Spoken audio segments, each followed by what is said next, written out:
দাও, চেক করতে দাও। সুবিধা তো আর হতে পারে না। আচ্ছা চেক করো, চেক করো, কথা কম বলো, চেক করো। কোনো কথাই আমাকে বলতে দিবে না।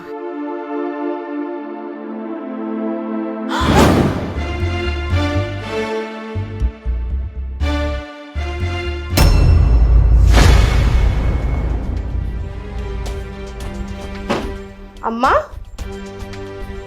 এটা কি?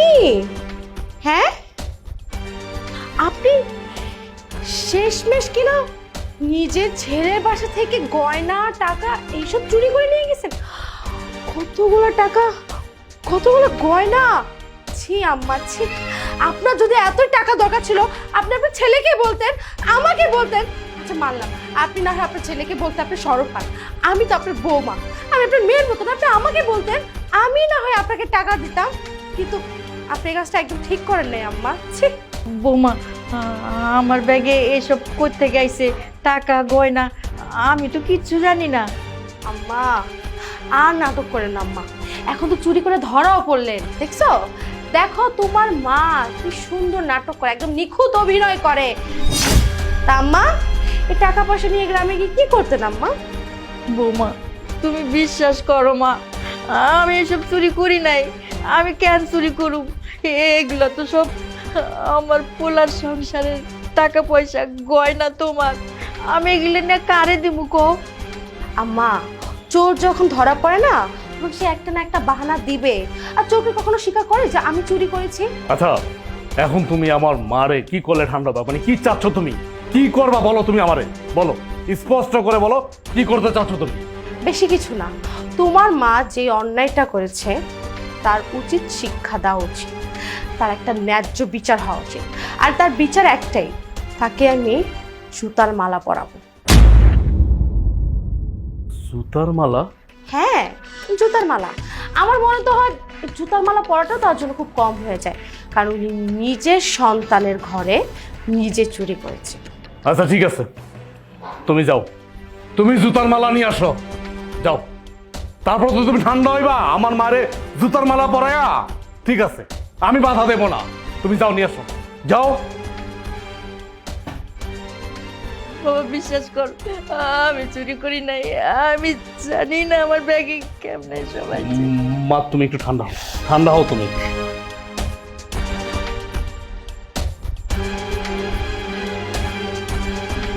দাঁড়াও।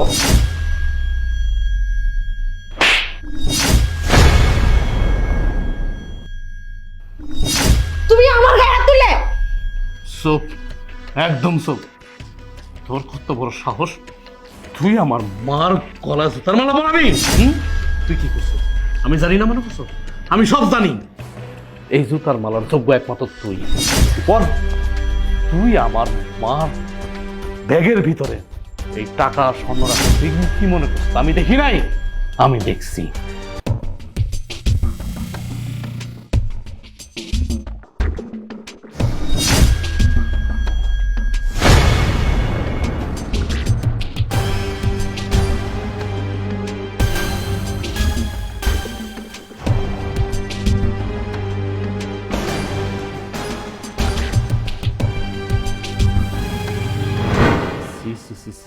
তুই যে এত জঘন্য, এত নীচ আমার জানা আছে না। দেখো তুমি কিন্তু এখন তোমার মায়ের নামে ব্লেমটা তুমি আমার গায়ে দিতেছো। আমি কেন চুরি করতে যাবো? হ্যাঁ, এই টাকা পয়সা তো তোমার, আর তোমার টাকা পয়সা মানে তো আমার টাকা পয়সা, তো আমি কেন আমার গয়নাগাড়ি চুরি করবো?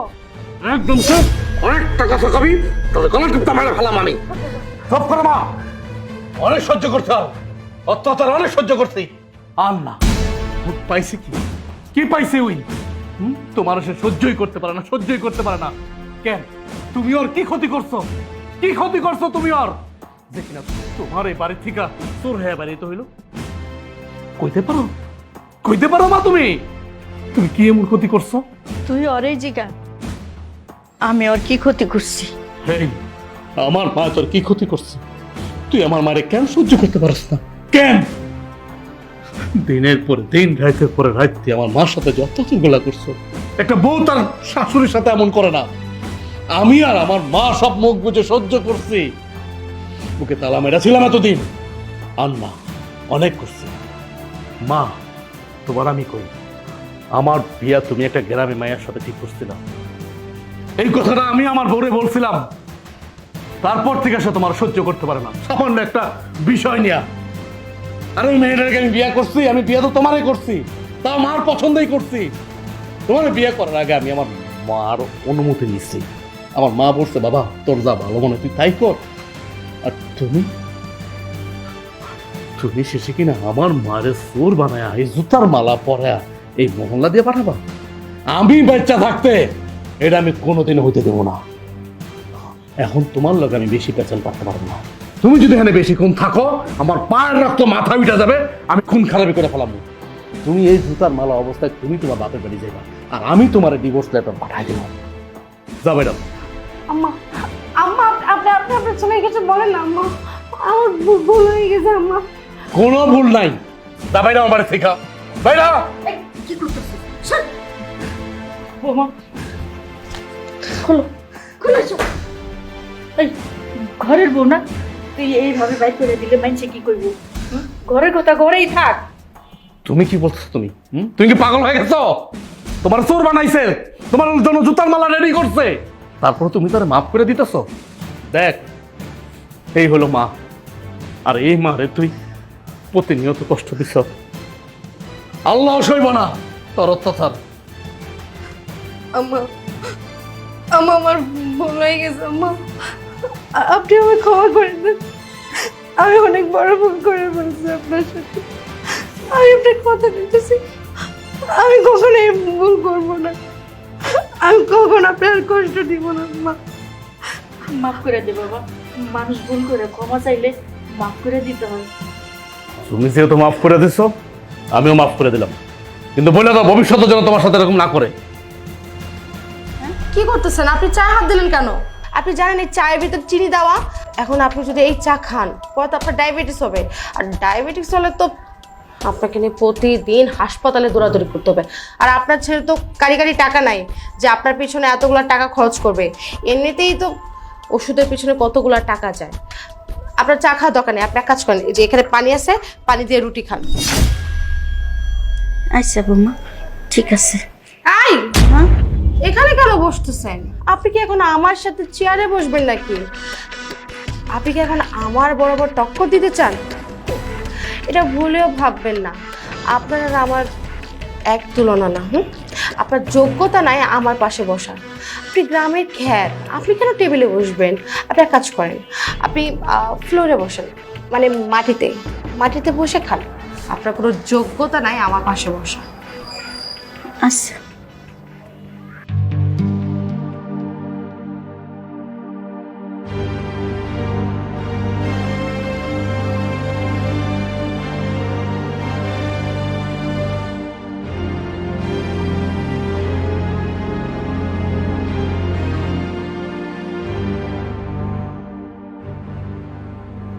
কি ব্যাপার মা? তুমি রুটি দিয়ে পানি দিয়ে খাইতেছো কেন? তুমি একটু সবজি দিয়ে নিলে চা দিয়ে রুটিটা ভিজে ভিজে খাইতা। আরে আমি বলতেছি আসলে আম্মা না ওই যে চা খেতে চাইছে, আর তুমি তো জানো আমি তো চায়ের মধ্যে অনেক সুগার দিই। এখন চা তো অনেক মিষ্টি হয়ে গেছে, আর বেশি চিনি খেলে তো আম্মার ডায়াবেটিক্স হয়ে যেতে পারে। যতই হোক আমার তো বয়স হচ্ছে বলো, আর আমি চাই না যে আম্মার ডায়াবেটিক্স হোক। আম্মা তো ডায়াবেটিস হলো তো তখন তো আমাকে নিয়ে অনেক দৌড়াদৌড়ি করতে হবে। তাই আর কি আমি আমাকে বলছি কি আম্মা আপনার এই যে মিষ্টি চাটা খাওয়া দরকার নেই, আপনি পানি দিয়ে রুটিটা খান। আর পানি দিয়ে রুটি খাওয়া তো শরীরের জন্য অনেক ভালো, আর আমাকে ডাক্তারও বলছে পানি দিয়ে রুটি খাওয়া ভালো বয়স্ক মানুষদের জন্য। ক্লান্ত হয়ে পড়ছি আমি, এই পরিবার সামলাতে সামলাতে আমি ক্লান্ত হয়ে পড়ছি। এখন আমি বুঝতে পারতেছি না কে সত্য বলতেছে আর কে মিথ্যা বলতেছে। এখন আমি যদি আমার বোর সাপোর্ট নেই, আমার মা বলবে আমি বোর গোলাম। আর আমি যদি এখন আমার মার সাপোর্ট নেই, আমার বউ বলবে আমি আমার বোর গোলাম। আমি আর পারতেছি না, আমি অনেক ক্লান্ত। আমি সারা দিন সকালবেলা অফিসে যাই, রাতে ফিরি। কার জন্য এত কষ্ট করি? এই পরিবারের জন্য কষ্ট করি, আমার মার জন্য কষ্ট করি, আমার বোর জন্য কষ্ট করি। যদি আমার বই আমার মায়ের দেখতে না পারে, আমার মারে তুচ্ছ তাচ্ছিল্য করেন, সেখানে আমার কি করার বলো? আমার কি করার? আমার তো মাঝে মাঝে ইচ্ছে করে মা আমি নিজে আত্মহত্যা করি এই দৃশ্য দেখার আগে, যে আমার মা, আমার গর্ভধারিণী মা নিচে বসে পানি দিয়ে রুটি খাইতেছে, আর আমার বউ চেয়ারে বসে পায়ের উপর পাও রেখে দুধ চা খাচ্ছে। না না, সে নিজের ইচ্ছায় বসছে, আমি কিন্তু আম্মাকে ফোর্স করি নাই, বা আমি কিন্তু বলি নাই যে আম্মা নিচে বসেন। আসলে কি নিচে বসাটাই স্বাভাবিক বলো, আমার তো চেয়ার টেবিলে বসার তেমন একটা অভ্যাস নাই, গ্রামে তো চেয়ার টেবিল থাকে না, আম্মা তো সবসময় নিচে বসেই আর কি খাবার দাবার খায়, তাই আর কি আম্মাকে আমি বলছি, অনেকবার বলছি যে আম্মা আপনি উপরে বসেন, কিন্তু আম্মা তো আমার কোনো কথাই শুনতে চায় না, আমার নিজের ইচ্ছাই ফ্লোরে বসছে। কি আমার মা এই কথা বলছে? তুমি কি এই কথা বলছো আমার বউরে? হ্যাঁ, তুমি জিজ্ঞাসা করো না, আমাকে জিজ্ঞাসা করো। কি ব্যাপার আম্মা, বলতেছেন না কেন? বলেন, সত্যটা বলেন।